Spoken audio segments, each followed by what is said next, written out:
Welcome जनता लोग। आज हम बात करेंगे ए ब्लड ग्रुप के बारे में। A B O blood grouping system, ये समझना बहुत ज़्यादा ज़रूरी है। ज़रूरी इसलिए है कि अगर हम किसी को ब्लड डोनेट करें या किसी से ब्लड लेना हो तो उस समय इन चीज़ों का हमें नॉलेज होना बहुत ज़्यादा ज़रूरी है। तो बात करते हैं A B O blood group, है ना। ए बी ओ से क्या बना है? ब्लड के टाइप्स ए बी, इन दोनों को मिलाने के बाद ए बी बना और ओ।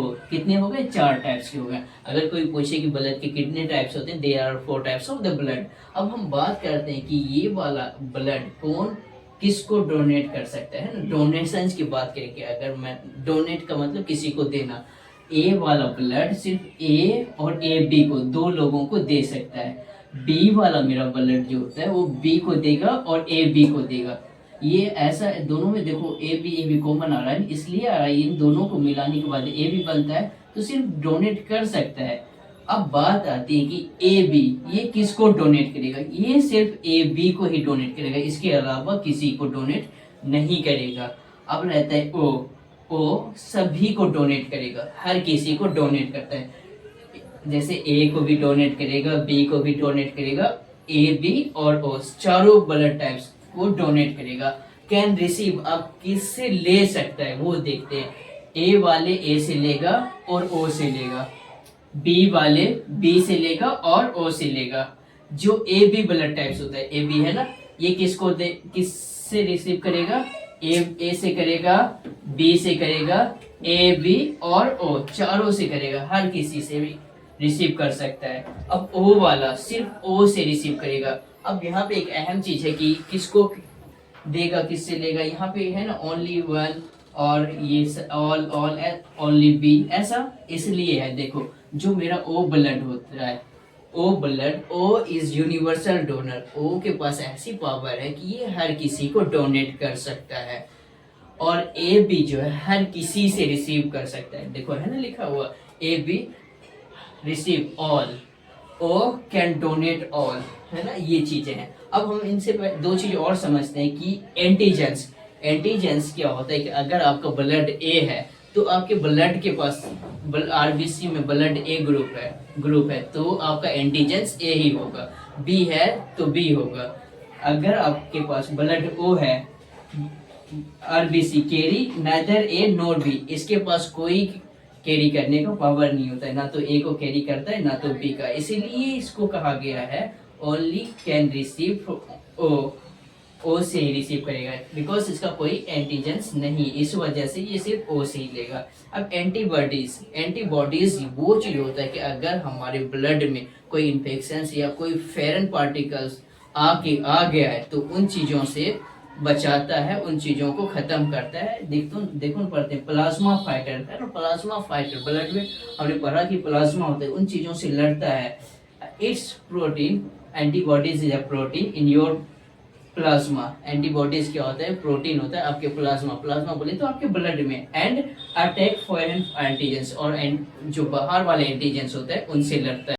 ठीक, अब हम बात करते हैं ब्लड सर्कुलेशन से ना। सर्कुलेटरी सिस्टम, सर्कुलेटरी सिस्टम बोले तो ब्लड कहाँ पे फ्लो करता है हमारी बॉडी में, कैसे करता है, किस बॉडी के किस पार्ट से करता है ना, कौन कौन से पार्ट्स हैं। तो पहला आता है मेरा हार्ट्स। हार्ट्स का काम क्या होता है? ब्लड को प्यूरिफाई करना। जैसे हम घरों में पानी पीते हैं आरओ से, एंड आरओ का काम क्या होता है कि जो पानी है, पानी में जितनी भी गंदगियां हैं, अशुद्धियां हैं, उन चीजों को खत्म करना और उसको शुद्ध करना। ऐसे हमारी बॉडी का जो हार्ट्स है, हार्ट्स का काम क्या होता है कि ब्लड को प्यूरिफाई करना, छन्नी की तरह काम करना, और इससे सारी गंदगियां खत्म करके और इसको प्योर करके पूरे बॉडी में पहुंचाना।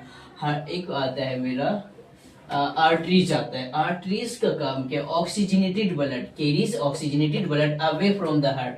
हार्ट से बॉडी के पूरे पार्ट्स में ऑक्सीजनेटेड ब्लड को पहुंचाने का काम कौन करता है? कौन सा पार्ट करता है? आर्टरीज करता है।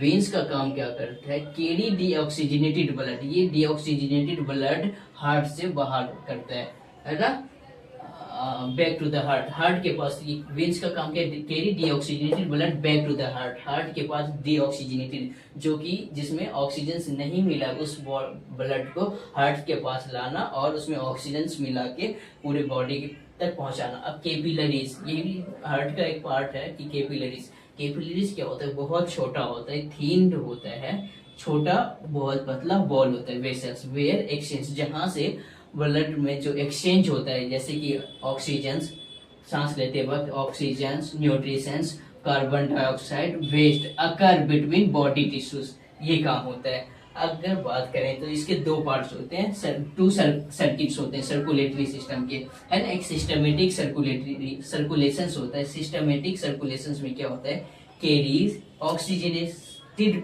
फ्रॉम ऑक्सीजनेटेड ब्लड, है ना, oxygenated blood from the heart, है ना, हार्ट से टू द बॉडी से टिश्यू, है ना, हार्ट से क्या करता है, ऑक्सीजनेटेड वाला ब्लड लाता है और बॉडी के पूरे पार्ट्स में पहुंचाता है, एंड रिटर्न डीऑक्सीजनेटेड, और इसी का काम क्या होता है, रिटर्न करना deoxygenated blood to the heart, है ना। सिंपल सा कि हार्ट से ऑक्सीजन वाला ब्लड लेना और पूरी बॉडी में पहुंचाना, और डीऑक्सीजन वाला ब्लड पूरी बॉडी से लेना और हार्ट के पास पहुंचाना, ऐसा होता है। अब है क्या, pulmonary circulations. Pulmonary circulations carry deoxygenated blood, क्या करता है, बिना ऑक्सीजन वाला ब्लड कैरी करता है फ्रॉम द हार्ट, कहां से, हार्ट से लेगा, टू द लंग्स, हार्ट से लंग्स तक पहुंचाएगा, टू पिक अप ऑक्सीजन, ताकि वहां से ऑक्सीजन ले सके। इसका फंडा भी मैं बताता हूँ, है ना, to lungs to the pick up oxygen and return oxygenated blood to the heart, और ये क्या करता है, रिटर्न करता है ऑक्सीजनेटेड ब्लड। अब ये फंडा कैसे है कि जब हम सांस लेते हैं, हम लोग जानते हैं कि सांस लेते वक्त हम ऑक्सीजन कैरी कर लेते हैं, है ना।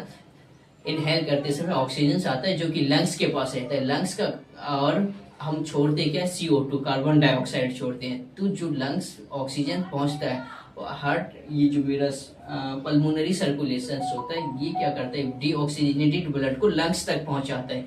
पहुंचाने के बाद यहाँ से ऑक्सीजन लेता है और हार्ट तक देगा, हार्ट से फिर इस सिस्टम से कौन से सिस्टमेटिक सर्कुलेशन से पूरे बॉडी तक पहुंचेगा। ठीक, अब मुझे कमेंट में ये बताओ कि आपका ब्लड ग्रुप कौन सा है।